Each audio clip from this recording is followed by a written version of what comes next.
I'm Sheila Brummer with Siouxland Public Media News. Republicans in the House and Senate have yet to agree on a property tax reduction plan as the Iowa legislature enters its 13th week this session. GOP leaders say they believe something will get done. Assessments are naturally going up because the sale prices of homes and farmland has gone up over the last few years. But lawmakers are discussing ways to limit how much city and county property tax collections can grow annually. The top Democrat on the Senate's Tax Policy Committee says she's optimistic both sides can find common ground on a property tax reduction plan. U.S. Representative Randy Feenstra toured apartment complexes in Sioux City this morning. He discussed the Affordable Housing Credit Improvement Act as well as housing shortages in the area. After his stop in Sioux City, Feenstra held a town hall meeting on the Farm Bill in Ida Grove. U.S. Senator Chuck Grassley is renewing his call for the Biden administration to disclose all it knows about the high-altitude Chinese balloon that flew across the U.S. in February. NBC News is reporting today that the spy balloon, which China claimed was a weather balloon blown off course, was able to gather intelligence from several U.S. military sites. Grassley also says there are clear laws dictating how airspace is not to be violated. And the National Weather Service confirmed that 10 tornadoes touched down in Iowa last Friday, impacting 6 counties in eastern Iowa. 11 people were injured. Fortunately, there were no deaths. The governor did issue a disaster declaration for a dozen counties that sustained heavy damage from the storm. And tomorrow, the southeastern half of Iowa will once again be under significant risk for severe weather and tornadoes for the second time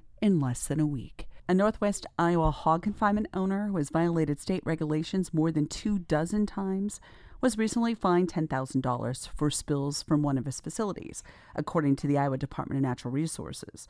The fine is one of the 3 the department levied in the past decade against Laurel DeYoung, who lives near Minneapolis but has 3 confinements in Osceola and Palo Alto counties. Someone reported in August of last year that manure spilled from a facility with 2,400 swine south of Harris.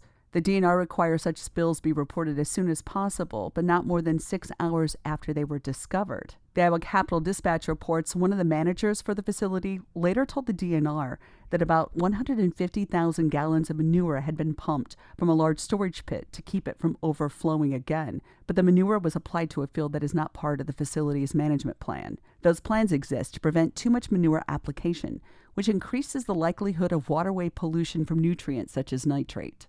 Iowa's Sioux County is the healthiest county in the state, according to a new report that also puts Montgomery County at the bottom. The County Health Rankings and Roadmaps report ranks counties' health outcomes nationwide based on a range of factors.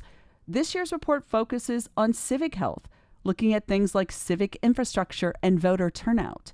Iowa's overall turnout is higher than the national average, but there are a lot of variations in rates at the county level. And one of the sure signs of spring, congregations of birds filling the morning and evening skies, giant clouds of feathered creatures that often take several minutes to pass. Officials at Iowa State University say it's typical during this time of year to spot birds migrating in large numbers over the state of Iowa and the Midwest. Currently, there are very large numbers of blackbirds, primarily red-winged blackbirds and common grackles, and also other species that are migrating. Officials say it's hard to exactly pinpoint how many birds are migrating at one time, but some flocks can be very large, up to 100,000, and some even up to 1 million. For Siouxland Public Media News, I'm Sheila Brummer. Thanks for listening and supporting your local public radio station. For previous newscasts, go to our website, kwit.org, or you can even ask your smart speaker to play KWIT News or Siouxland Public Media News, too.